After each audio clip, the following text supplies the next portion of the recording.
All right, let's dive into something I think you've been pretty curious about, high-performance habits. Yeah, That stack of Brendon Burchard's work over there tells me you're really ready to kind of unlock your potential. absolutely. And his book, High Performance Habits, it's not just like another self-help book that's promising overnight success or anything. Right. It's about really understanding what makes high achievers tick and, how anybody can actually adopt these habits for success, long-term success. Yeah, and what I think is so fascinating about Burchard's approach is that it's backed by research. Oh, interesting. So, he's worked with everyone from CEOs to Olympians, but he's also helped everyday people like parents and students Wow. achieve some pretty remarkable things by focusing on those daily actions, the things that drive lasting results. I think we've all kind of wondered what sets those high performers apart. Yeah. Is it just raw talent? Or is there some secret formula? Right. But Burchard says it's not about personality types Yeah. or magic tricks. Yeah. No magic tricks. It's about these consistent, repeatable habits that honestly anyone can learn. That's the exciting part. I love that. That So let's ditch those get-rich-quick schemes and dive into the real deal, Yeah, let's get practical. the HP6, Yes. Burchard's 6 key habits for high performance. Love it. But before we jump into like the specific habits, Yeah. let's define what high performance even actually means. Okay. Yeah, Because it's more than just hitting a few goals Right. or having a good week. for sure. It's about consistently exceeding those expectations over the long haul. Yeah, that's a big one. And here's something really interesting. It's not about being superhuman. Okay, so we don't have to have superpowers. No superpowers required. Okay, good.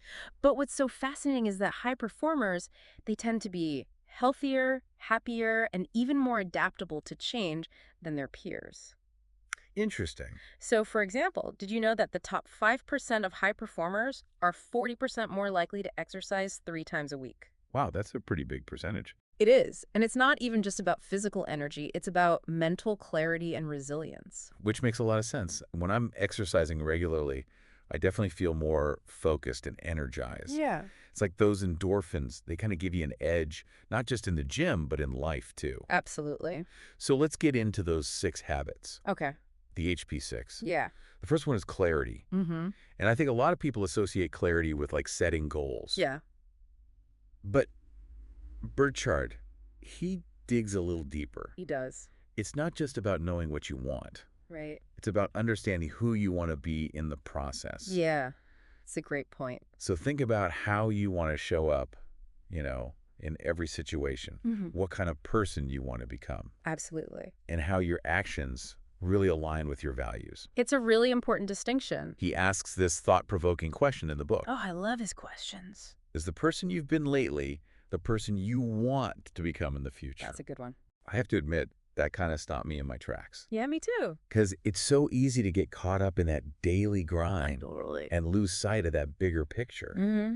Have you ever had a moment like that where you've had to kind of reevaluate who you're becoming? Oh, for sure. Multiple times, actually. It's like you have to take a step back and ask yourself, am I on autopilot Totally. or am I consciously shaping the person I want to be? Yeah, that's what clarity is all about. It's those intentional choices, I love that. not just drifting. Yeah. And he even talks about defining your social self. Oh, interesting. So taking a moment before each interaction Wow. to set an intention for how you want to show up.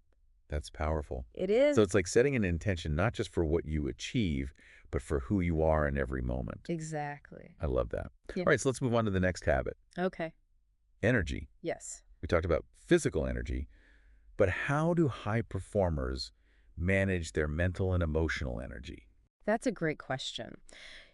Burchard talks about mastering transitions, Mhm. so those moments between, tasks and activities, Mm-hmm. because it's so easy to just let that stress and tension, carry over from one thing to the next. Oh, absolutely. Right.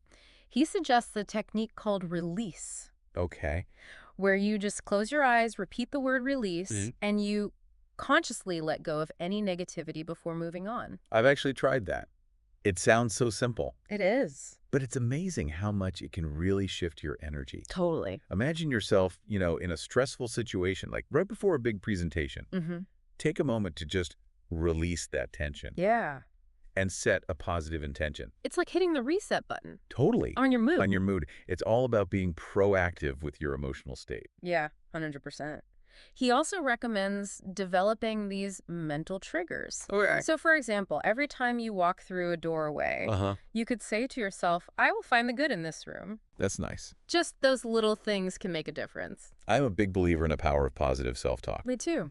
Okay, so we've covered clarity and energy. Mm-hmm. Let's talk about the next habit, Okay. necessity. Yes. What does Burchard mean by this? Okay. And why is it so crucial for high performance? Well, necessity is all about understanding why exceptional performance is a must for you. Okay. It's connecting your goals to something deeper. So your identity, your values, even external forces that drive you. So it's not just about, like, wanting to succeed. It's about feeling like you have to, like it's part of who you are. Yeah, exactly. That's a powerful motivator. It really is. Think about it. What makes you feel like you must achieve something? Hmm. It could be a personal standard that you set for yourself, obsession with your craft, a deadline that lights a fire under you, Yeah, or even like a sense of duty to something bigger than yourself. right. He calls these the four forces of necessity. He does. Okay, I'm hooked. Let's unpack those four forces in part 2 of this episode. All right, let's do it. I'm dying to hear more about this idea of obsession Oh, yeah. and how it can fuel high performance. That's a good one. So stay tuned. You know, it's funny you mentioned obsession Yeah. because it's often seen as a negative trait, Right. but Burchard argues that it can be a really powerful driver of high performance. Interesting. Almost like this reckless dedication to mastering your craft. He even says that when you're passionate, people understand, but when you're obsessed, they think you're a little crazy. Right. A little bit. So I guess there's a fine line between passion and obsession, There is. but I get it. Yeah.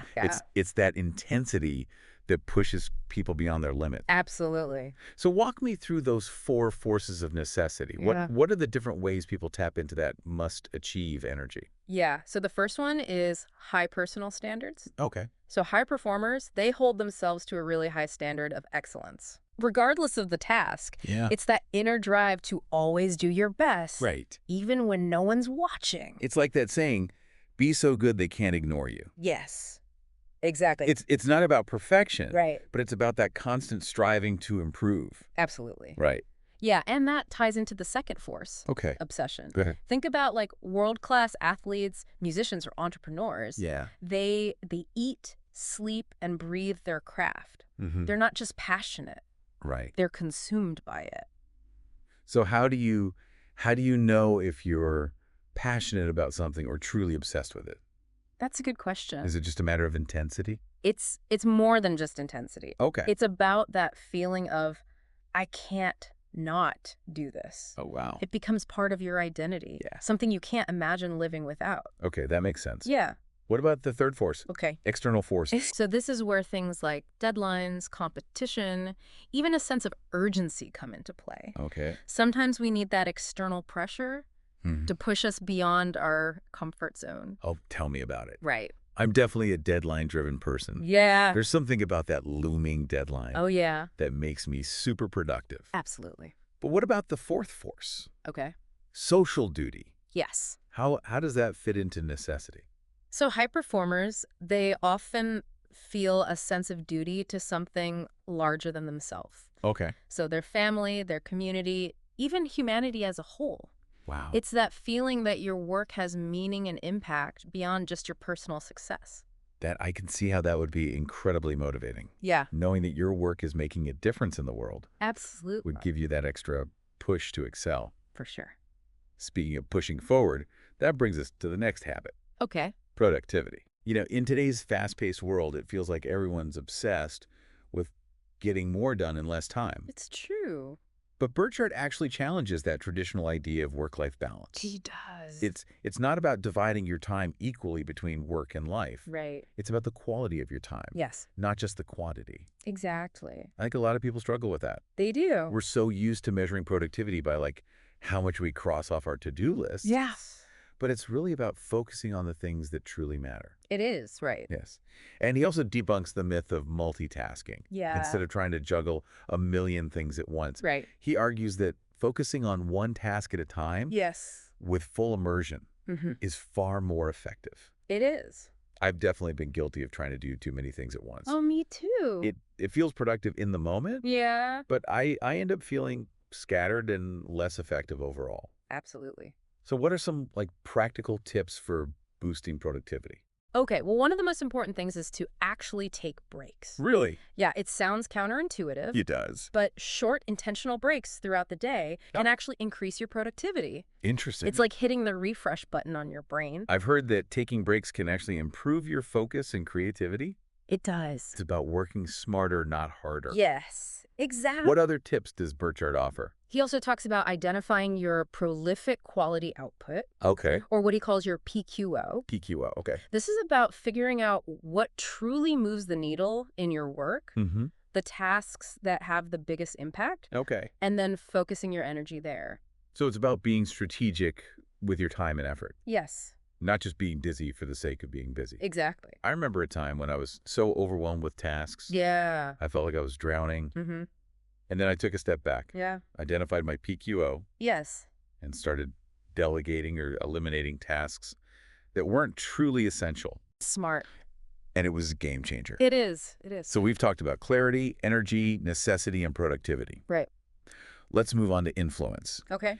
This one's really interesting because I think a lot of people assume it's about being charismatic Yeah. or having a big personality. Yeah, that's a common misconception. But Burchard argues that influence is less about personality and more about strategy. Yeah, he does. It's about understanding how to shape how others think, Mm-hmm. challenge them to grow, Yes. and become a role model. I love that. Okay, that makes a lot of sense. Yeah. So it's not about being like a smooth talker or manipulating people. You know? It's about inspiring them Yes. and helping them reach their potential. Exactly. And one of the most powerful ways to influence others is by simply asking questions Yes. that guide their thinking. That's true. Questions like, what do you think about this? Or how would you approach this problem? Yeah, such good ones. Can spark new ideas and perspectives. They can. I love that. It is. It's about empowering others to think for themselves and come up with their own solutions. Yeah, I love that approach. But I think a lot of people struggle with that. Yeah. We're so used to giving advice or telling people what to do Mm-hmm. that we forget the power of simply asking the right questions. It's true. It's a subtle shift, but it can have a huge impact on your relationships and your ability to influence others. It really can. Okay, we've covered 5 out of the 6 habits. We're on a roll.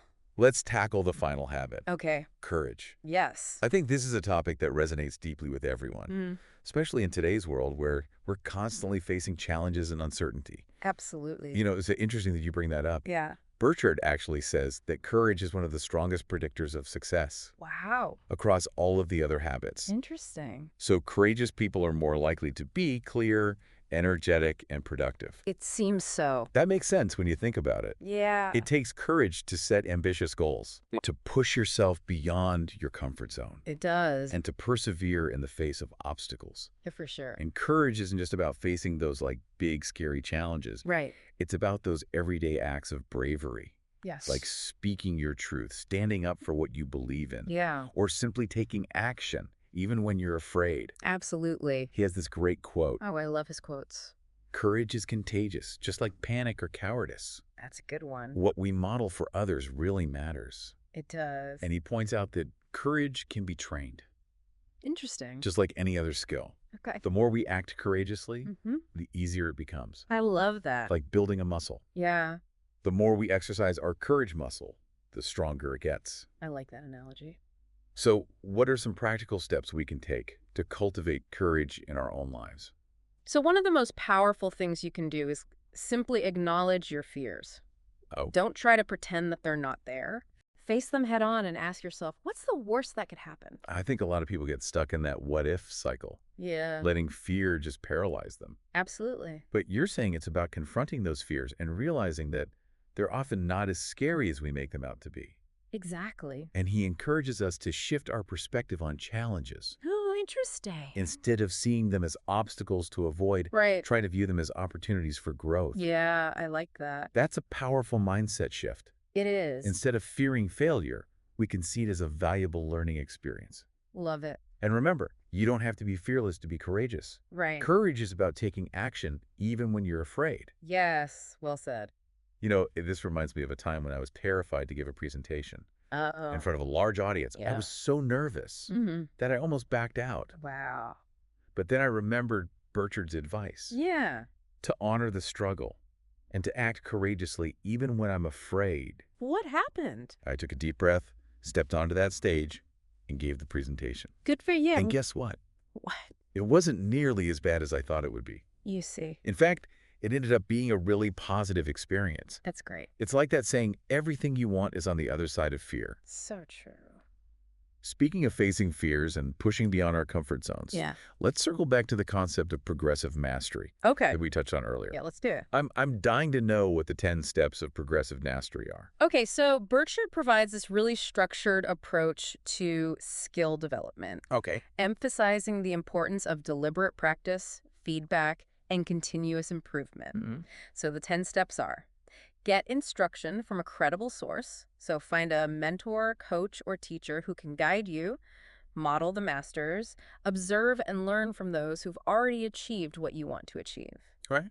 Get immediate feedback on your work, so don't be afraid to ask for constructive criticism. Solve problems while practicing, so don't just go through the motions. Right. Actively seek out challenges and find creative solutions. Okay. Practice in realistic settings, so simulate the conditions you'll face in the real world. Hmm. Focus on quantity and quality, so practice regularly and with intention. Okay. Outsource tasks to focus on your strengths, so delegate or eliminate tasks that drain your energy and prevent you from focusing on your PQO. Makes sense. Confront your weaknesses, don't shy away from them, Right. address them head on. Okay. Create a support system, so surround yourself with people who believe in you and encourage your growth. Love that. And then compete wisely. Okay. So use competition as a motivator, but don't let it consume you. Wow. That's quite a list. It is, it is. But it highlights the fact that mastery isn't something that happens overnight. Right. It's a process It is. that requires dedication, effort, and a willingness to learn and grow. Couldn't have said it better myself. So we've covered the 6 habits of high performance. Yeah. And we've even delved into the steps of progressive mastery. We have. But Burchard also talks about common pitfalls Yes. that can sabotage success, Right. even for people who are already high achievers. It's true.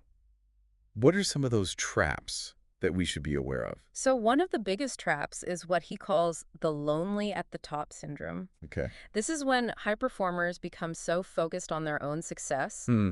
that they isolate themselves from others. Oh, wow. They start to feel superior Okay. and dismissive of those who haven't achieved the same level of accomplishment. So even though they've achieved success, Right. they end up feeling isolated and disconnected. It's a real danger. Yeah. And it can often lead to arrogance Right. and a lack of empathy, Mm-hmm. which can damage relationships and hinder future growth.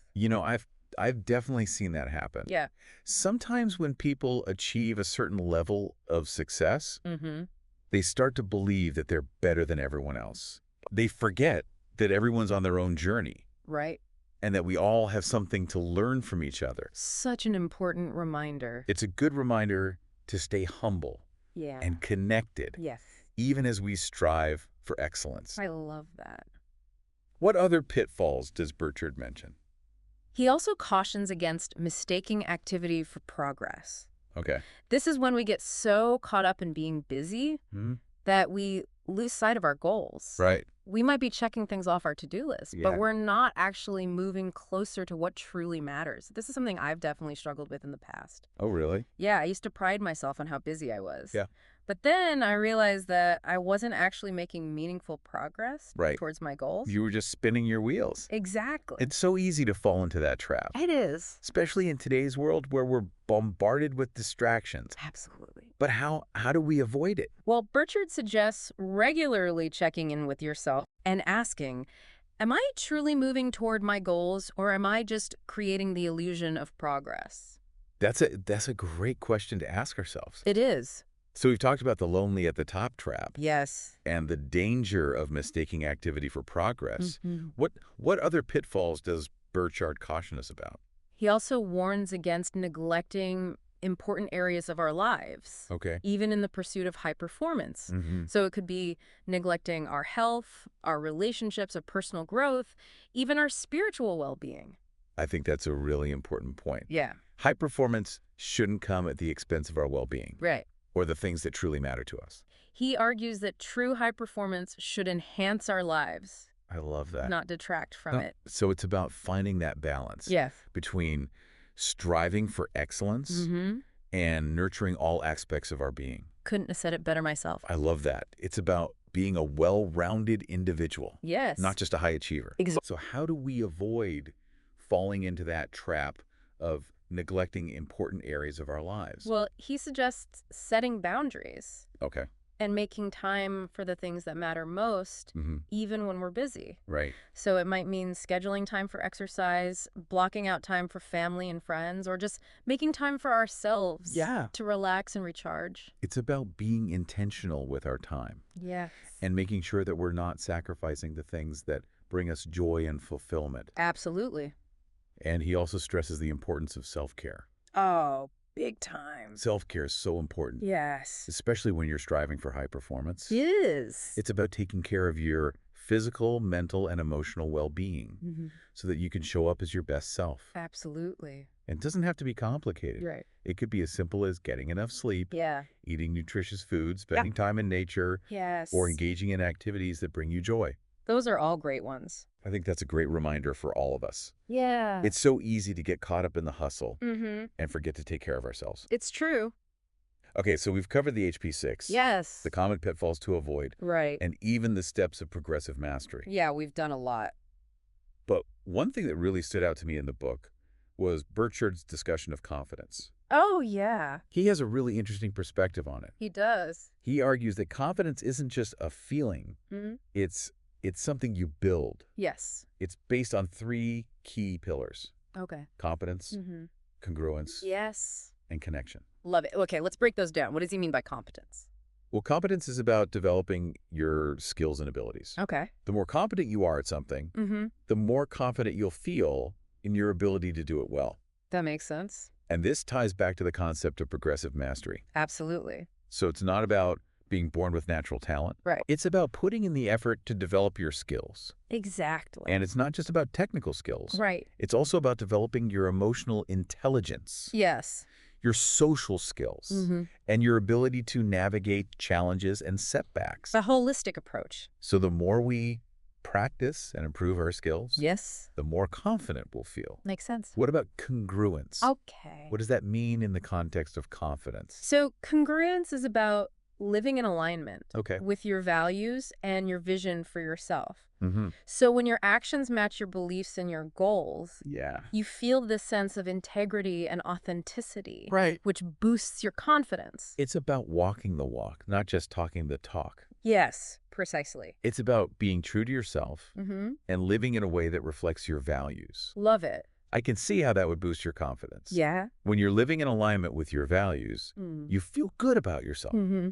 and that radiates outward. Okay, so we've talked about competence and congruence. Yes. What about the third pillar of confidence? Okay. Connection. So connection is about building strong relationships Okay. with people who support and encourage you. Mm-hmm. When you feel loved, valued, and respected, Yeah. it strengthens your belief in yourself. Oh. So it's not about seeking validation from others. Yep. It's about surrounding yourself with people who lift you up and believe in your potential. Exactly. It's about having a supportive network of people Yes. who believe in you Mm. and want to see you succeed. Absolutely. I think that's so important. It is. We all need people in our lives Yes. to encourage us Yeah. and remind us of our strengths, Yes. especially when we're doubting ourselves. It's true. And Burchard emphasizes that these 3 pillars, Yeah. competence, congruence, and connection, Mm. work together to create the solid foundation for confidence. They do. They do. This has been such an insightful deep dive. It has. We've covered so much ground. I know, I can't believe it. The HP6, common pitfalls, progressive mastery, and even the 3 pillars of confidence. Yeah. I feel like I have a whole new toolbox for unlocking my full potential. Me too. It's very inspiring. But if you had to distill all of this down to one key takeaway, Okay. what would it be? I think the biggest takeaway is that high performance is not about luck, talent, or personality. Interesting. It's about consistently making choices that support these habits. Mhm. It's about those daily actions we take, the mindset we cultivate, and the connections we foster.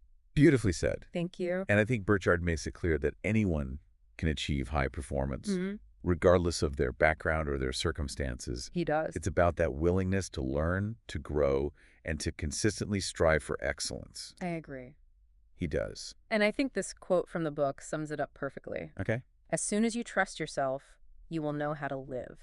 Wow.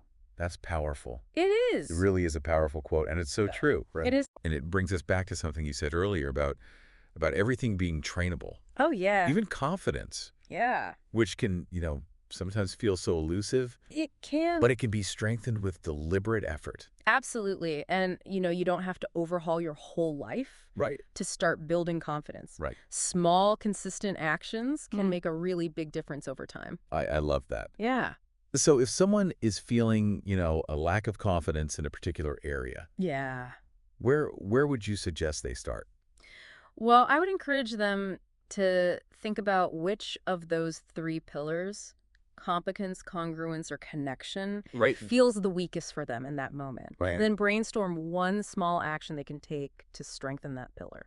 So it's about breaking it down Yeah. into manageable steps. Exactly. I love it. Could you give us some examples? Yeah, sure. So let's say you're feeling a lack of confidence in your ability to lead a project at work. Yeah. Maybe your competence feels a little shaky. Hmm. You could sign up for a course or a workshop Yeah. to enhance your leadership skills. That's a practical step Yeah. that directly addresses competence. Exactly. What about congruence? Okay. How could you build confidence through congruence? Maybe you're feeling a little misaligned with your values in your current job. Yeah. A small step towards congruence could be updating your resume Okay. and starting to explore new opportunities that better reflect your passion. So it's about taking action that brings you closer to your ideal vision of yourself, Yes. even if it's just a small step. Small step in the right direction. Right. And for connection, Okay. maybe you're feeling isolated and unsupported in your personal life. Yeah. A small step could be reaching out to a friend or a family member Mm-hmm. and just scheduling a time to connect. I think so many people underestimate the power of human connection. I agree. Just having someone to talk to Yeah. and share your struggles with Mhm. can make a huge difference in how you feel about yourself. It really can. And remember, even small actions Yes. can create a ripple effect. That's true. As you start to build competence, congruence, and connection in one area of your life, Yeah. it often spills over into other areas. That's the beauty of it. I love that. Yeah. This has been such an incredible deep dive. It really has. I feel like we've explored so much. Oh, yeah. The HP6, the pitfalls to avoid, Mm-hmm. the steps of progressive mastery, and even the 3 pillars of confidence. Yeah. I feel like I have a whole new toolbox Yeah. for unlocking my full potential. Me too. And I hope our listeners feel empowered to take action and start implementing these habits into their own life. I hope so too. Remember, high performance isn't a destination. Right. It's a journey. It is. It's about continuously striving to become the best version of yourself Yeah. day after day. And remember Burchard's words. Mm-hmm. As soon as you trust yourself, you'll know how to live. Trust in your ability to learn, grow, and achieve those remarkable things. That's it for this deep dive. We hope you enjoyed it. We did. Until next time, keep striving, Yes. keep learning, Keep going. and keep unlocking your full potential. Absolutely.